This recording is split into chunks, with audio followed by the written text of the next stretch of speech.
Thank you for joining DirectWomen for a conversation with Valerie Jarrett. My name is Kelsey Velma, and I will be your technical moderator behind the scenes. I am the Program and Marketing Manager here at DirectWomen, and I'm excited to be hosting this session. Before I hand this over to our actual moderator, Patricia Gillette, I'd like to run through a few housekeeping notes. You should all be able to see the screen right now and hear my voice. The phone lines, however, are muted, so although all of you can hear me, we cannot hear you. That said, you can still ask questions, and we encourage you to do so. At the top right of your screen is the GoToWebinar panel. Just open the console, type a question, and hit submit. Feel free to submit questions at any time. Today's program will be approximately 1 hour with 40 minutes of content, followed by 15 to 20 minutes for Q&A. Lastly, there will be a short survey at the end of the program that we hope you will complete.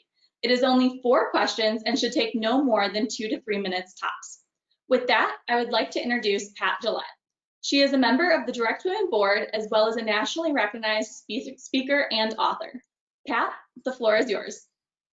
Thanks, Kelsey. And I want to welcome everyone to this webinar as we have a conversation with DirectWomen and the wonderful Valerie Jarrett. Let me begin by giving you a brief overview of DirectWomen, an organization that's extremely close to my heart. For the past 10 years, DirectWomen have been saying this: it's time. It's time to get women into the rooms where power is being wielded and decisions are being made. And so we've adopted a mantra, and that mantra is this: we have one mission and only one mission, and that's to increase the representation of women lawyers on corporate boards. We do that by identifying leaders across the country who are lawyers and who are women and who have an interest in board service. After attending our renowned Board Institute, these women are well positioned to serve on corporate boards across the country. And as a result, we've become one of the most reliable resources for companies seeking qualified women for their boards. Our alumni success stories really say it all. More than 1/3 of our alumni have been elected to at least one corporate board. Every year, we recognize women whose lives have made a difference in our country and who have achieved success on corporate boards.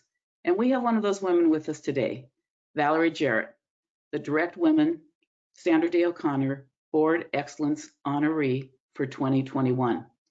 It's my honor and pleasure to spend this time over the next hour with Valerie as she shares her story and her wisdom with us. But let me preface my remarks with a few life highlights of the person I call the marvelous Valerie Jarrett. While she had an amazing life pre-Obama, she became a household name during his administration because it was there that she oversaw the Offices of Public Engagement and Intergovernmental Affairs and chaired the White House Council for Women and Girls. During her tenure on the White House, she also led the charge for workplace policies that made a difference for working families, including issues relating to equal pay, raising the minimum wage, paid leave, paid sick leave, workplace flexibility, affordable childcare, a harassment-free workplace for everyone. And as if that wasn't enough, she led campaigns that resonate with current issues that we're facing today in our country, including reform of our criminal justice system and a reduction of gun violence. But don't think that any grass has grown under her feet after leaving the Obama administration, because it couldn't, given who she is. She's currently a senior distinguished fellow at the University of Chicago Law School and a senior advisor to the Obama administration.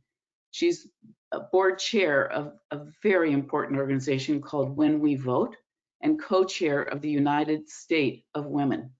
And with all that, she somehow finds time to serve on several corporate boards, including Lyft, Ariel Investments, Sweetgreen, and 2U. This is a woman who seems to do it all, and she does it with grace, humor, and grit. From reading her best-selling book, Finding My Voice, and from my conversations and interactions with her over the past few years, I have something else I want to tell you about her. That is, she's a diplomatic but relentless fighter for what she believes is right. She's solution-oriented and practical in her approach to personal and professional characteristic challenges. And she understands and appreciates that the values upon which our society is based cannot and must not be compromised. Valerie, in this next hour, will inspire you, as she did me, to reach out of your comfort zone and into your heart as we navigate our life's journey. So let's get going and hear from one of my heroes, Valerie Jarrett. Valerie, welcome, and thank you so much on behalf of DirectWomen for sharing your time with us. We know how valuable it is during these really important days, and we really appreciate your taking the time to speak to all of us on this conversation today. Let's start.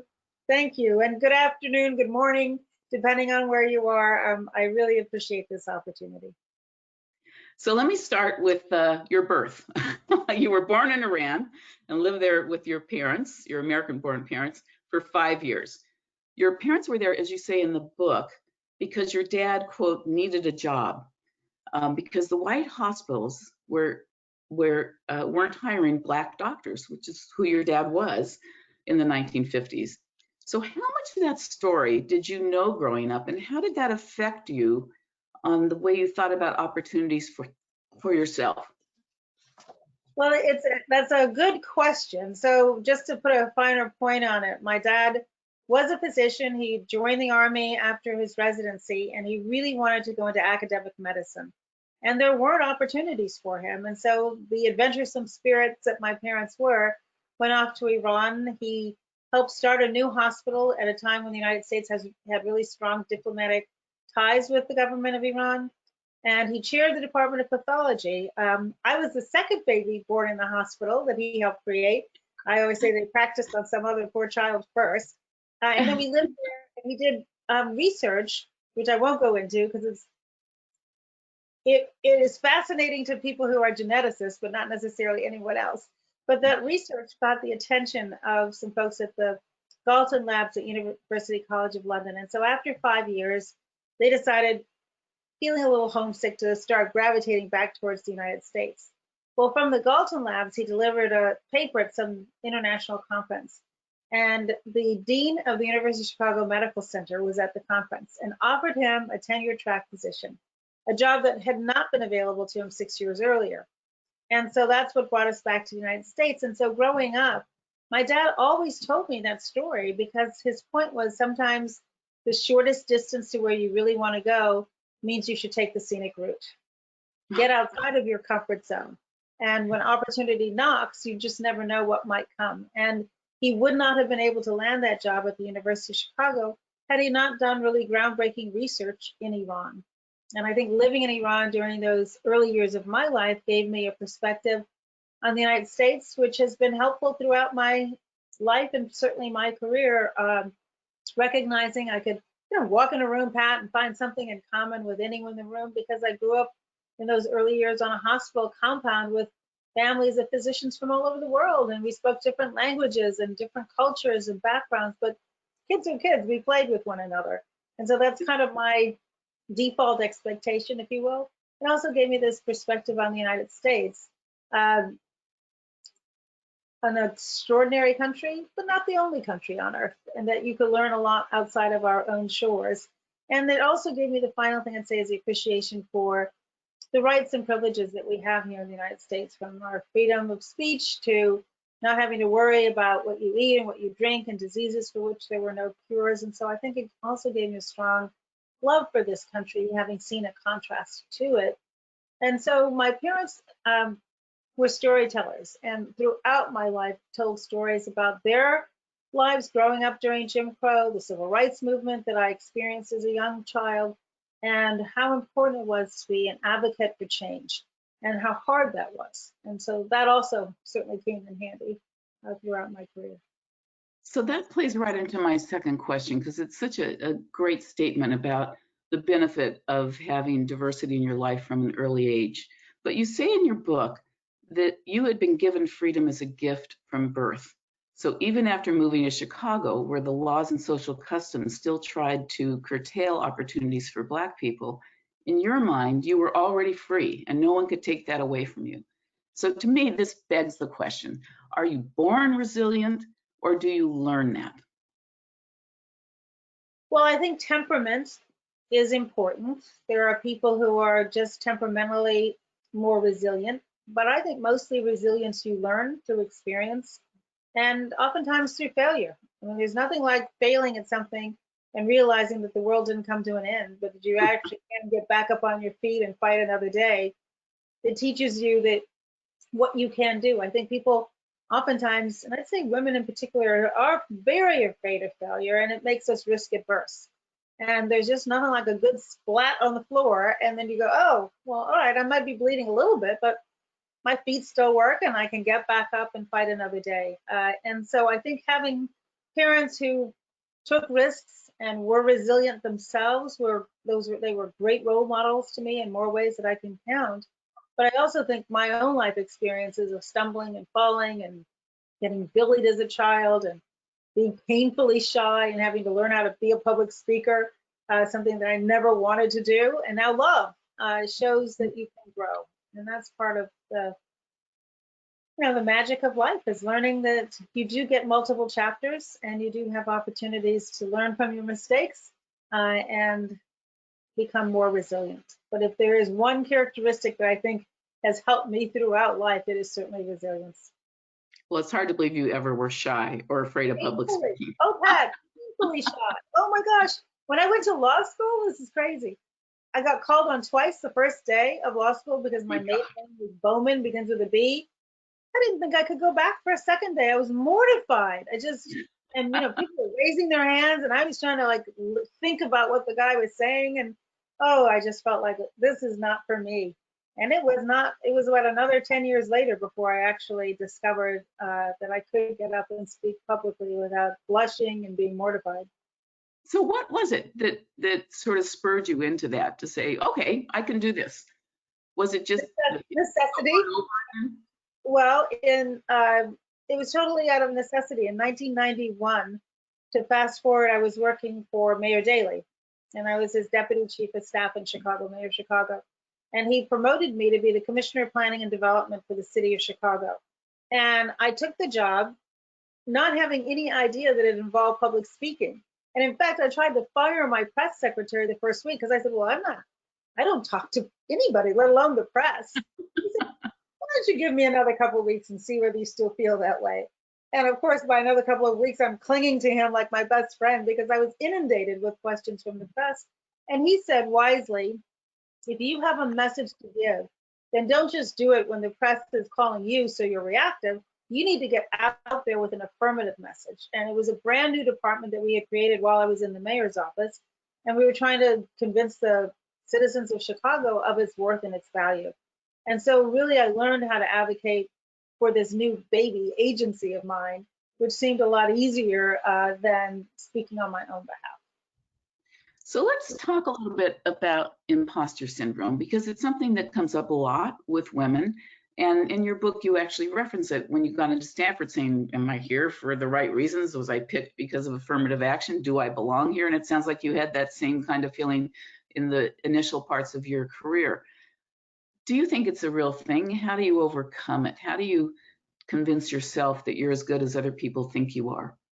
Well, it is definitely a thing. I've met too many people who have it to think otherwise. And I think part of what you have to do is give yourself pep talks.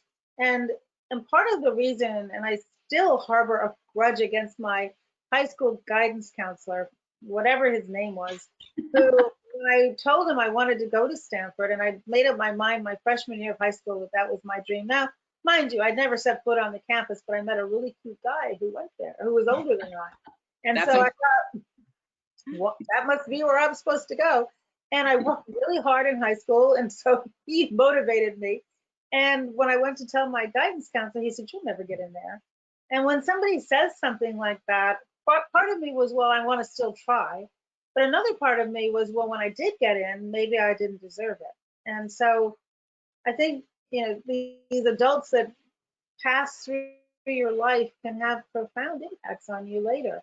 And he did. And I hope he's out there somewhere and sees my name and realizes, well, maybe she did amount to something after all. But it did make me feel like inadequate. And it wasn't until I had a couple of semesters under my belt with good grades that I started to think, well, maybe it isn't an accident that I'm here. And I think that we all go through that. And every job I've taken, I have felt unprepared for.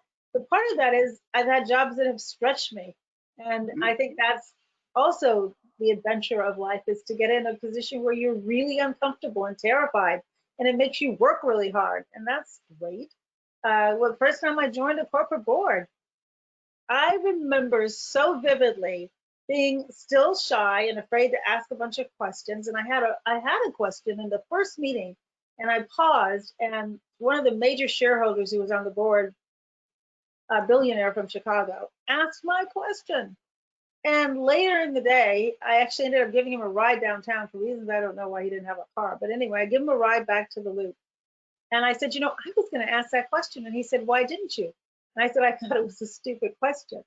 And he said, there are no stupid questions when you're on the board. You get to ask whatever you want. And that was pretty empowering. But even there, I felt, well, I don't really know what I'm doing. And so you do have to just talk yourself down from that ridiculous position. But there are a lot of factors that send you this sense of delegitimizing you. And I think women in 2020, we still live under double standards in the language that's used to describe us, the expectations of our ability to contribute, and we just have to fight against that. And you and I, Pat, were talking about the sad passing of Justice Ginsburg, and I'm penning a piece about her. And look, her entire life, while she was fighting for the rights of women, she herself was crashing through glass ceilings. And she couldn't get the job she wanted initially because she was a woman. And there she ends up on the highest court of the land, which says, again, something about the theme of resilience. Yeah. Well, one of the things that gets so in the way of women is the need to, the P word, as I like to call it, we have to be perfect. And so that when you hold yourself to that perfect standard, it really does impact your view of whether you're qualified. And it's just so refreshing to hear someone like you who's so accomplished, done so many things in your life that you never would have expected, that you can do it. If you just sort of say, you know what, I may fail, I may fall down, but maybe I'll make it. But let's talk about your plan, because I love the plan that you describe in your book. And I think many, especially young women, maybe not so much today, but in our era, would have this plan. Graduate from Stanford, graduate from Michigan, discover my career passion, fall in love and marry, have a baby, be fulfilled, satisfied, and a happy wife and working mom. That was your plan, but it went awry a little bit. So I can tell you, lawyers, we all have plans, right? So the subtext of your title is When the Perfect Plan Crumbles, the Adventure Begins. Tell us what advice you would give to women who feel like, especially now in this pandemic, that their plan has somehow gone awry. All of a sudden, they're homeschooling their kids, they're taking care of their parents, they've got a partner who's working, they can't find time to do anything. What advice you have for them at this point in time? Yeah, well, first of all, this is hard. And so I think one of the mistakes I made when I was young is I thought, well, if I were smarter, better organized, more disciplined, slept fewer hours, maybe it wouldn't be so hard. So there must be something wrong with me that all of this is difficult. And I also pretended that everything was fine, because that's, again, Pat, right? Our generation of women, we sucked it up, and we never, like, it would never have occurred to me to ask any employer, do you have paid leave? Well, how long is the paid leave? I just like, happy to have the job, and I'm going to work and keep my head down and try to be just like the guys, and not talk about being pregnant, not talk about having children, just try to compartmentalize my life so that people would take me seriously, which I think is also a big mistake. And so I think part of the message is that admit that it's hard and ask for help if you can. And there are women who are not in the position to ask for help. But if you are, don't feel like you have to do it all yourself. My mom said to me one day when I was dropping 1,000 balls, she said, why don't you ask for some help? We're right here. And I was like, no, I can do it myself. And there was something in me that I felt so vulnerable to ask for help. And we shouldn't feel that way, because it's hard. And so do ask for help. And do recognize the fact that if it's hard for you, it's hard for a lot of other people too. And so share your story. You'll feel better when you can talk to a friend and say, oh yeah, we're both having this horrible time. It just, you need that human support at a time where we don't have the kind of human contact that we're used to. And that this phase will end. I think part of being in this now is that you think that this is just going to be the way it is for the rest of our lives. But it isn't. It's temporary and it's painful. But there's also a lot of creativity going on. And there are some silver linings. I have so many friends whose children were off in college and now they're back home. And in a way, you thought you would just get rid of them. In another way, it's so precious to have them close. And families are having dinners together in ways that we, had been pulled apart because you had opportunities to get out and about. And so try to treasure what is good about this horrific 2020, because there are some kernels of goodness in there. Obviously, Valerie, in listening to you talk, it's clear that your parents were a huge influence on sort of your philosophy and outlook on life, that optimism and positivity that you express consistently. Were there particular experiences in your life that you thought really prepared you for the kind of leadership positions that you have ultimately assumed, that maybe weren't in your plan, but became reality for you? Well, I think looking back on my life, Pat, it makes really good sense. Like the chapters add up to a whole. At the time, it was chaos. Like every time I took a swerve, the adventure, as I now call it, was like, oh my gosh. Man, when I left that fancy law firm to go work for the city of Chicago, my mother, who I adore and who's almost 92 and still works full time, um, she looked at me and had been supportive of me my whole life, and she said, I can't believe I spent all that money on tuition and you're going to go work in City Hall. And we were talking about it just the other day, and I said, do you realize like how hard that was for me to hear from you? And she said, you didn't pay any attention to me. You knew you were going to go do that, and you did it. And I think that's kind of how she raised me as well. I listened to her, but I still, at that point, was so miserable that I thought I better listen to my own quiet voice inside of me, and that's what motivated me. But I think getting the nerve to leave the law firm, abandon that crazy 10-year plan, I had done everything. I went to Michigan, I went back to Chicago, had a great job, fell in love with the boy next door. What could go wrong there? Had a baby right shy of my 29th birthday, and yet I was miserable. And I think it was a real wake-up call to me to say, you're not living somebody else's life, you're living your own life.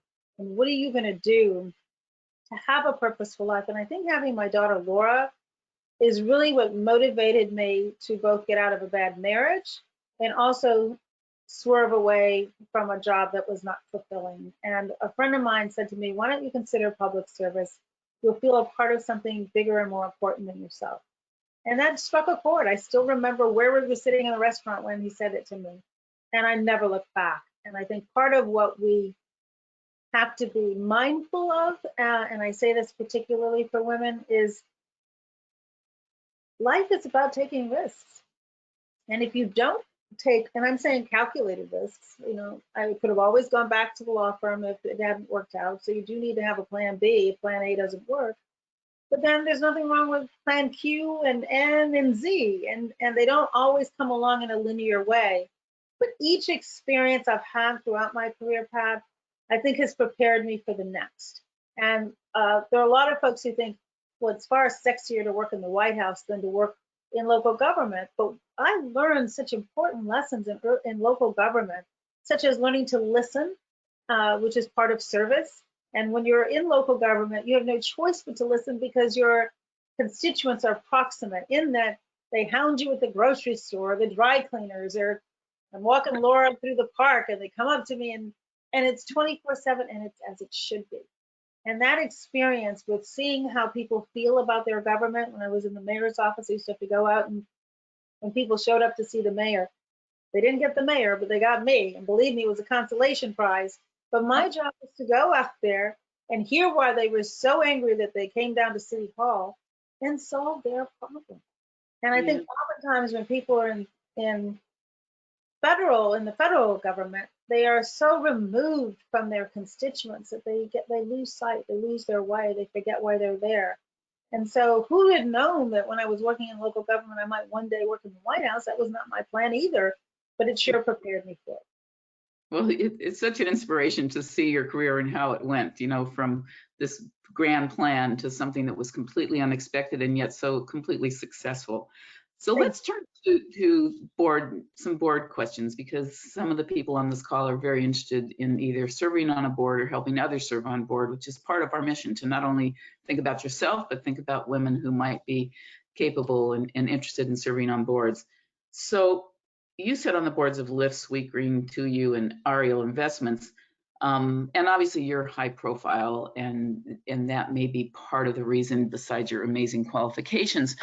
But what advice would you give to people who aren't in your position, who don't have the national profile that you do, who haven't had the opportunity to meet some of the more influential people that you have? What advice would you give them for how they might position themselves for board service? Well, for me, I think it all turns on relationships. And so let's not talk about Valerie Jarrett today. Let's talk about the Valerie Jarrett at age 36, I think I was, when I joined my first board. It came about because when I left that law firm that I've told you that I couldn't stand, I didn't just walk away. I kept in touch with the managing partner who I'd always been fond of. And every 6 months or a year, we would get together and have lunch. And he was fascinated about local politics, and I'd give him the kind of the inside skinny. And we kept that relationship going for 8 years. And when I left city government, he called me and he said, "Would you ever be interested in serving on a board?" And I said, "Well, sure, but why me?" And he said, "Well, I know you." And I think that's part of what has locked women out of the boardroom for so long, is that it is still a relationship game. I'm thinking about joining a new board, and it came about again because of a relationship of someone who I'd served on his board before joining the administration.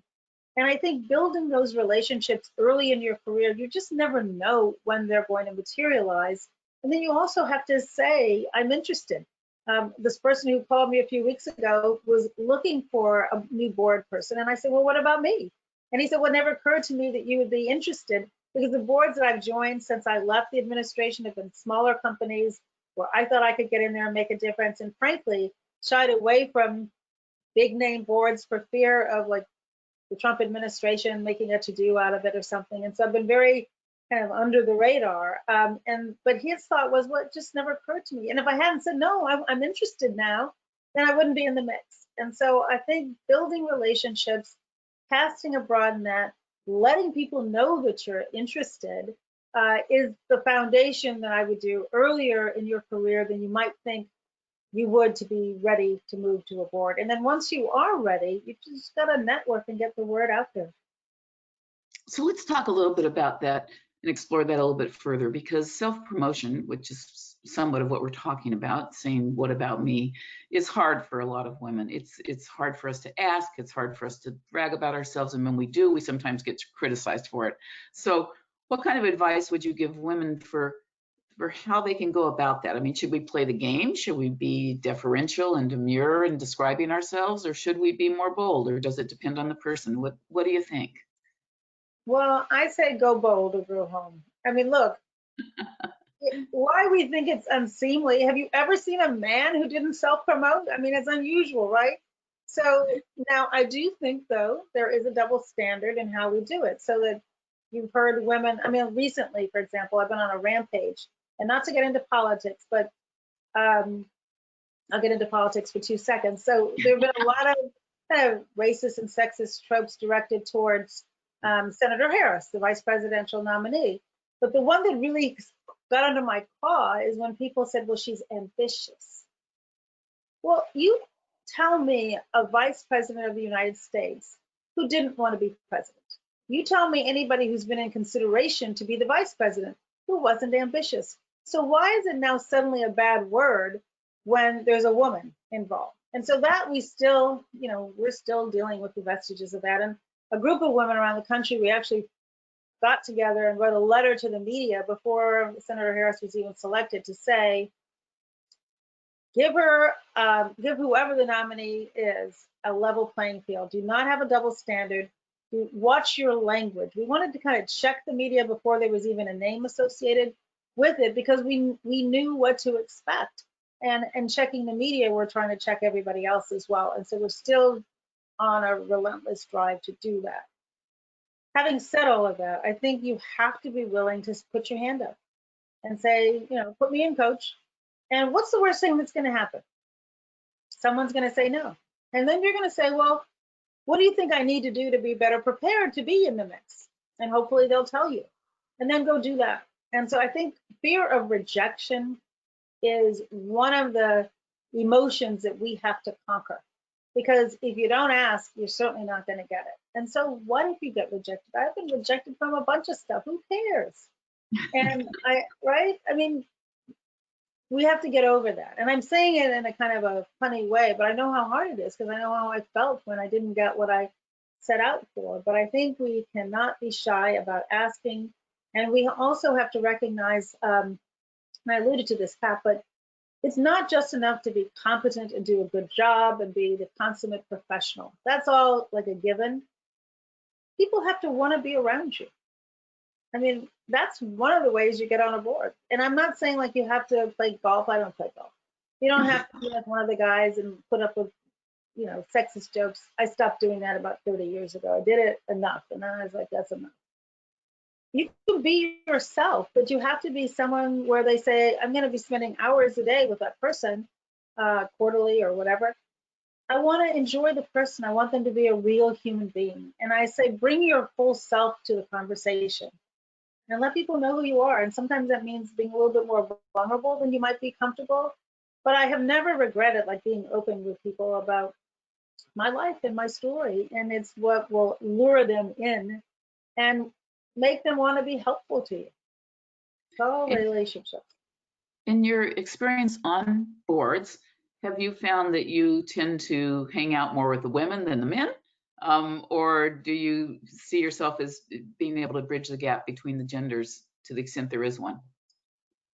Well, in my experience on boards, I was either the only woman pre-Obama administration or one of two. And now the boards I'm on, there are a critical mass of women. So that's better. But because there's a critical mass, I don't feel like I have to hang out with them. And I think, frankly, before the women, when it was just one other woman, we were afraid that if we hung out together, that the guys wouldn't invite us in. And so what I have tried to do since I've been on boards is develop a relationship with each of the other board members, and obviously the chairman or the CEO, independent of the boardroom. And so call them up and invite them to go out to lunch. If you get into town the day before the board meeting and there's not a board dinner, this is like obviously post pandemic, have breakfast or dinner with one of your colleagues. And I also find that if there's a thorny issue that's going to come up at the board meeting that I care a lot about, have a position on, I will also have those independent conversations before you get into the boardroom, because it's just easier than throwing something messy in the middle of a room. So all of this is, again, about building relationships and developing trust and confidence in one another and getting to know one another. And, you know, what are the issues that your fellow board members really care about? And can they come to you on an issue they really care about so that you can then say, well, okay, now this is something I really care about. And you get that goodwill by going through the effort of building relationships. Yeah, and you know, there's a couple of things you said that I think are so important, and it relates in part to something that I do a lot of, which is rainmaking. You know, and that is when you hear someone say no, what you really hear is not now. Yes. And you listen. You do a lot of listening, so you know what's of interest to other people. And sometimes we forget that when we're interacting with people. We're so busy about worrying what we're going to say that we forget to listen to what those people are saying. So let's talk about the pandemic and the racial injustice conversations that are going on in our country right now. Two of the most important issues we've probably ever had to face in our lifetimes anyway. Do you see this as an opportunity, particularly for women of color, to advance into positions of power in corporations, onto the board or into leadership positions?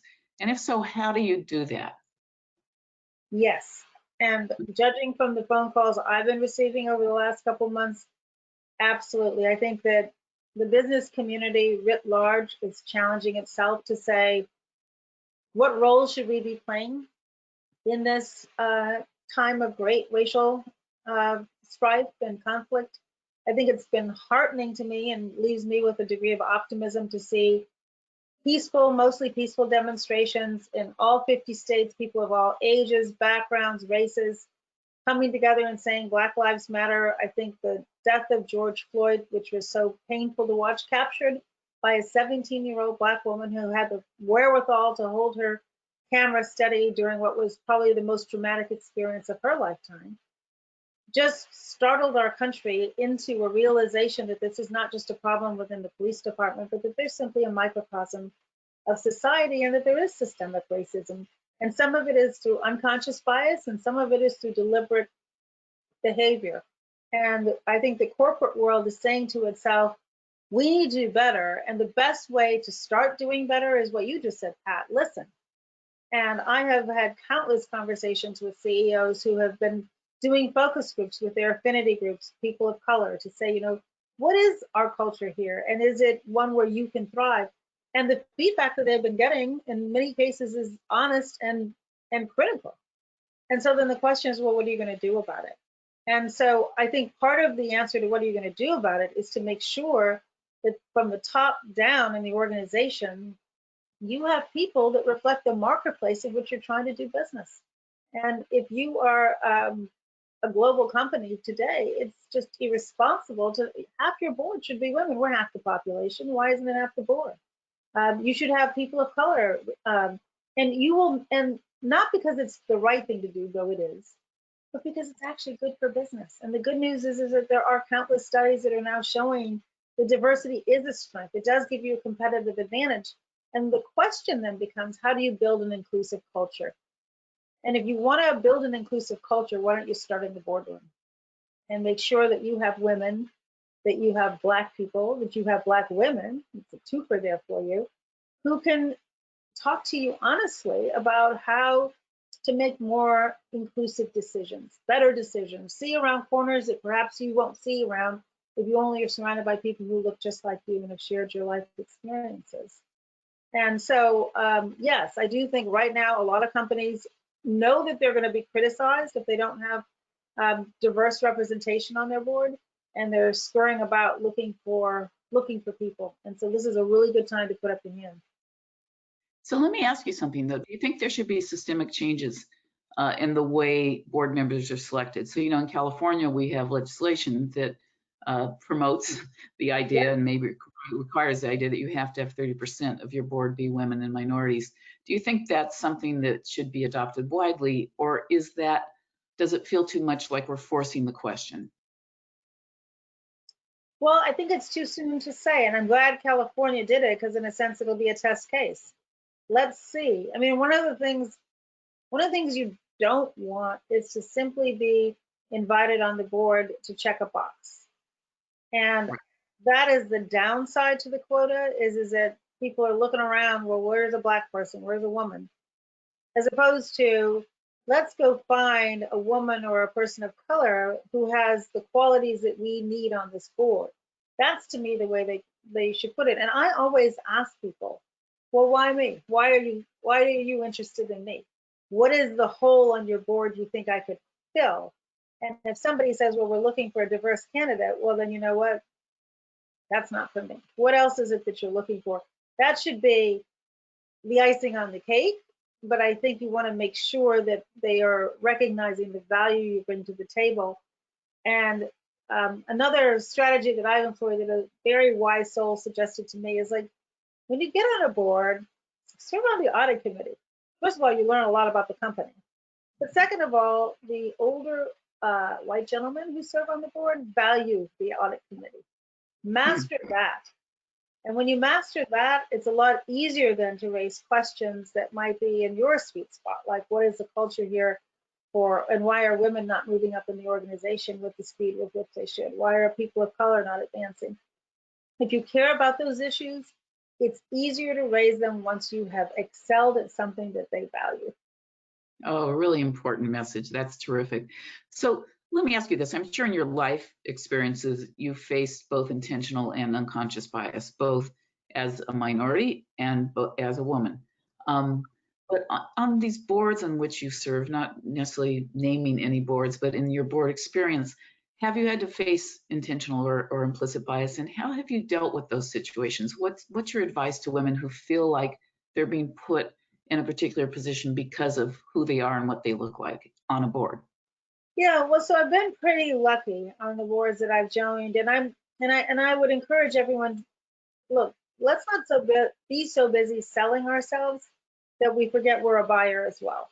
And so don't join a board unless you think that the CEO values the contribution that you're going to make, unless you feel that the other board members really want you there and respect you. And part of respect you earn once you're there, but you need to go in the door with some wind at your back so that you are not marginalized and put into this cubby hole. So it's okay for you to say no. You don't have to say yes to every board where you receive an invitation. And then once there, I guess, Pat, I go back to what I said earlier, build relationships with each individual board member. Now, I've been in boardrooms, not lately, but certainly in my prior life, where I ask a question. One of two things happens. Somebody else asks another question on top of my question before it gets answered. And then that question gets answered. Well, or I say something I think is insightful and nobody responds at all. And then 10 minutes later, a guy says my insightful comment and everybody acts like it's the first time they heard it. I mean, look, that happens to all of us, right? And now at this stage, when I see it, I do call it out. I do it with humor. I will say, I didn't just say that. Or who answered my question first? I did do that actually in the last year when they doubled the question. I said, wait a minute, I'd like my question answered first. You don't have to say it in a nasty way, but I want my question. I asked first, answer my question. And so I think part of what we have to do without being so sensitive that our feelings get hurt is we have to help educate people about us. And because so many of those biases are subconscious, unconscious,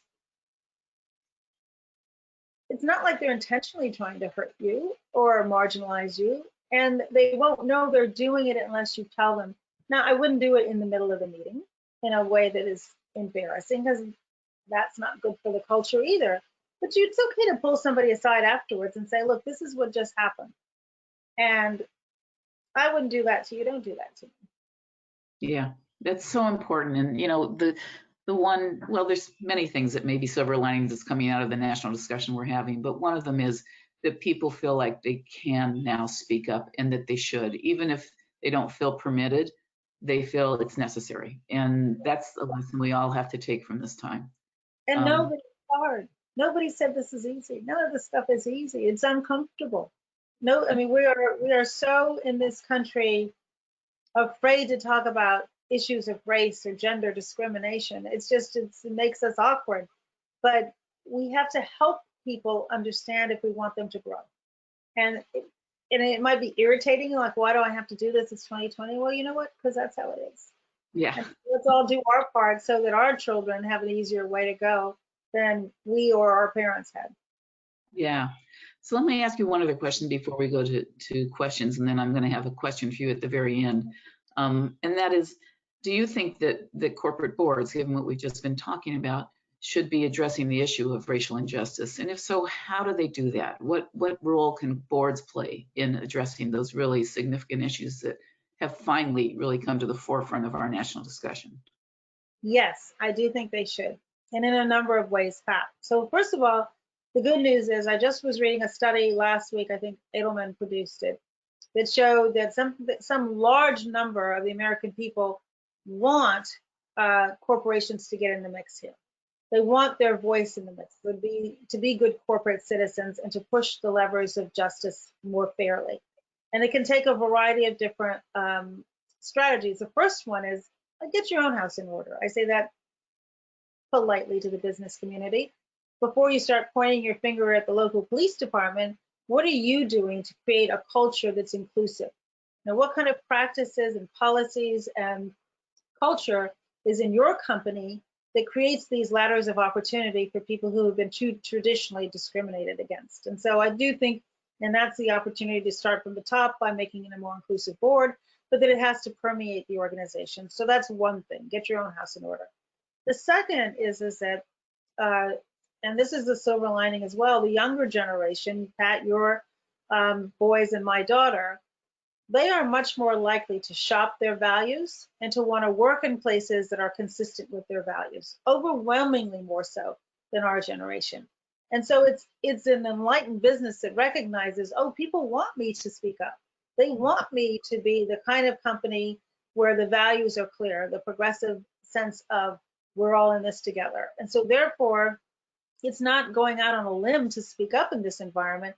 I'm actually doing what my workers and my customers want me to do.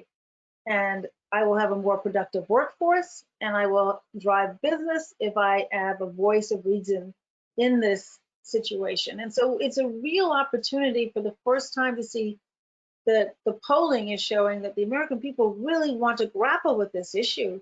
And we need a voice we need voices, multiple voices from the business community. I'm heartened, for example, and this began actually before the COVID and the current racial unrest over a year ago. The Business Roundtable, the 200 largest companies in the US, put out a statement of purpose where they said, in addition to shareholder return, we now have a responsibility to our suppliers, to our workers, to our community. That's new. I mean, that's a real difference from just simply shareholder return. It followed, I think it was Larry Fink, maybe 3 years ago, wrote a letter to shareholders saying, I care about these broader issues. And so now, you know, we're working on sustainability and the environment and diversity and inclusion. And these are all principles that are important in business right now. And so I think that therefore we're well positioned. And right now, the Business Roundtable, again, is looking at the issue of police violence. They're looking at the issue of job training. They're looking at ways in which they can be a constructive force for good. And there's safety in numbers, so I see why associations are doing it together. But there's also an opportunity for that individual voice of reason to make a clarion call. And I'm finding the business community is getting more comfortable stepping up to the plate and recognizing the importance of bringing us closer together as opposed to the polarization that is happening. Absolutely. It's just so important right now. And I hope that we won't lose this moment. Kelsey, I can't see the chat questions, the questions in the chat box. So can you tell us if there are any questions out there? And if not, Valerie and I will continue talking. Absolutely. So we have had a couple of questions come. How do women voice a dissent or speak a different opinion and not be perceived as bossy or, for lack of a better word, bitchy? Yeah, well, you know what? We have to move the cultural needle to make sure that that doesn't happen. And we have a responsibility, as we've been talking about, to help try to educate and move that needle. But in the meantime, say what you got to say and let the chips fall where they may. One of the things that, Pat, you and I didn't talk about, but I'm sure you have feelings on this too, is we like to be liked, right? Women like to be liked. Men like to be respected. I still like to be liked, but it's more important to me that you respect me. And so I think part of what we have to do, and tone is important. I'm very mindful of my tone. And I am used to fragile male egos. And so I am more delicate with them than I might be with somebody who I thought could take it. But you try to build a relationship, so you don't want to do anything to fracture it. But you also have to speak your mind. And in the end, either people will begin to respect you because you speak your mind, or you should go take your toys and go play somewhere else where they will. Because I think respect is the most important thing. And you have to, if you simply are a shrinking violet, then they might put up with you, but they don't respect you. You have to demand it. And I've found, for example, in politics, that like there is an entrenchment in the people who have power and hold on to that, and they want to preserve the status quo. And the only way that shifts is if you take it from them. They're not going to just give it to you. You have to take it, and you can take it in the nicest possible way, but do take it. One of my mom's favorite lines, Valerie, was "kill them with kindness." And it has worked for me in a lot of situations where tone is such an important factor, but also the message has to be strong and has to be firm. And it is so hard. I just want to emphasize this. It's so hard to pretend all the time. If you aren't who you are, people recognize it, and it takes a toll on you. It's just too hard to be somebody you're not. So Yes. being your authentic self, which is such an overused phrase, is just critical to success, in my opinion, as well. Any other questions, Kelsey? Oh yes, we have a slew of them. So one that just came in, this person is curious about hearing how your boards are handling ESG, Valerie. She has served on a board and recognizes that it's only one of the many key areas that companies are grappling with, especially this year. And she's curious how your boards are addressing it. Front and center. It is on every board agenda. We spend a lot of time doing deep dives in it. And each board I'm on is now being much more aggressive and trying to figure out how to tackle all three. I mean, I'll give you one example on the Lyft board and we were talking about implicit bias earlier.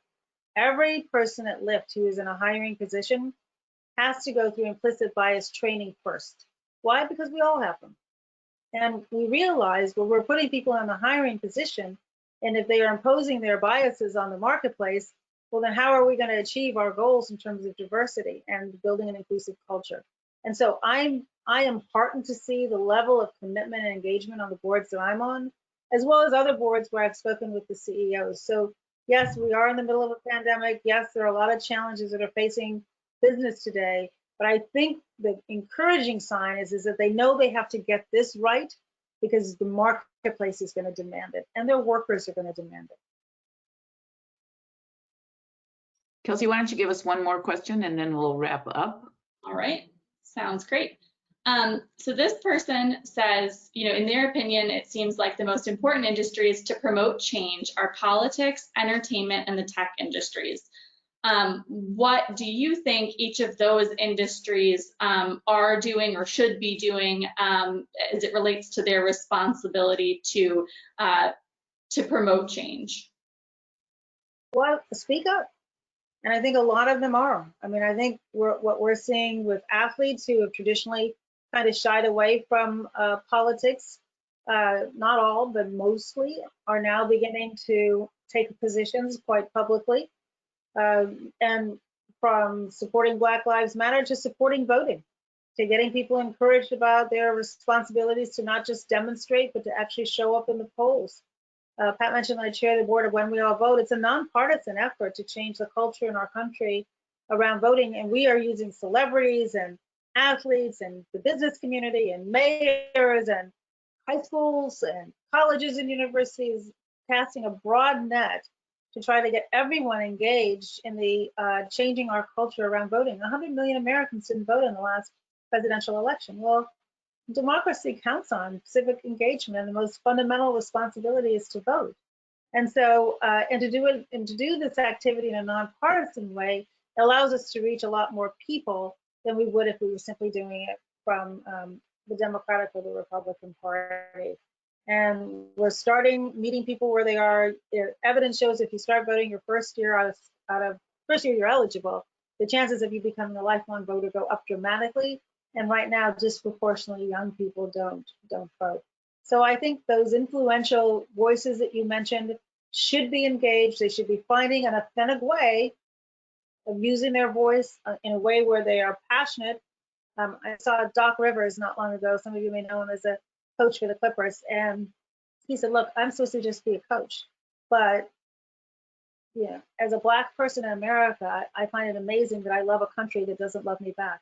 I'll never forget that because I wasn't expecting it from Doc Rivers. And so I think that there is a real opportunity here for people who enjoy celebrity, if you will, status, who excel in their fields, who people respect and look up to use their voice in a way that's going to be a force for good. All right, thank you so much, Valerie. Your comments leave us with the inspiration that we need, I think, to move forward and feel like there's hope for the future in what seems like such a difficult and challenging time. Martin Luther King had a phrase that he used, and I think Obama actually used it in some of his speeches, called the fierce urgency of now. And that's what this feels like right now. There is a fierce urgency of now for all of us to stand up and be counted and to do what we can to advance an agenda for our nation that will make a difference And part of the way we do that is by getting into positions of power politically, but also into getting into positions of power in the business world, because we know how strong and how important corporation voices are in the national discussion. So thank you so much for your board service, for your political actions that you've taken and are taking, for the lifelong journey that you've taken that's led you to really be a leader in the cause for justice and equality in our country. And thank you for all that you're doing and will do in the future. It's been our pleasure as DirectWomen to host you and to host the people who decided to participate in this webinar. Thank you, everyone. And please go to the DirectWomen website if you want more information about how you or someone you care about can get onto a corporate board by being prepared by our organization to be ready and willing to serve. Thank you to everyone. And thank you, Kelsey, for your assistance in putting this all together. Bye-bye, everybody. Stay safe. Take care, Pat. Good to see you as always. Good to see you. Bye-bye. Bye-bye.